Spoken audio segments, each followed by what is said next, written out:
The psychology of money by Morgan Housel. इस book में उन्होंने ये नहीं लिखा है कि पैसा कमाना कैसे है, उन्होंने ये बताया कि पैसा बचाना कैसे, क्योंकि ये ज़्यादा ज़रूरी है। मॉर्गन हाउसल के बुक साइकोलॉजी ऑफ मनी से मैं आपको 3 ऐसे चैप्टर बताने वाला हूँ जो कि काफ़ी ज़्यादा इंपॉर्टेंट है। So let's start. Getting wealthy versus staying wealthy, chapter number 5, page number 55। दूसरों को पैसे दिखाने के लिए अपने पैसे खर्च करना सबसे आसान और जल्दी तरीका है गरीब बनने का।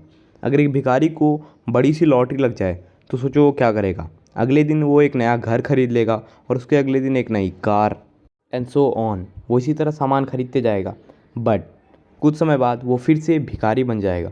जहाँ वो पहले था उसी पोजीशन पे वो फिर से आ जाएगा। ऐसा क्यों? क्योंकि उसे लॉटरी लगी एंड वो बस पैसा खर्च करने पे ध्यान दे रहा था, बचाने पे नहीं। अब आपको ये बात समझ में आ गई होगी कि पैसा बचाना पैसा बनाने से ज़्यादा ज़रूरी है। Wealth is what you don't see, chapter number 9, page number 95। इस बुक के ऑथर मॉर्गन और रॉगर दोनों अच्छे दोस्त थे। मॉर्गन ने एक दिन देखा कि रॉगर बड़ी बड़ी गाड़ियों में घूम रहा है। लोग उन्हें देख के उनकी तारीफ़ कर रहे हैं। और अगले ही दिन उसने ये भी देखा कि रॉगर एक बाइक पे घूम रहा है। इस बार लोगों ने देख के उन्हें कुछ नहीं कहा, because it was too normal. सब लोग ये करते हैं। फिर एक दिन मॉर्गन ने अपने दोस्त रॉगर से पूछा कि तेरी कार का क्या हुआ। रॉगर ने बोला, वो कार डेब्ट पे ली थी मैंने एंड मैं उसका डेब्ट नहीं पे कर पाया, इसलिए उन्होंने मेरी कार को ले लिया। पैसा कमाना उतना ज़रूरी नहीं है जितना कि पैसा बचाना है।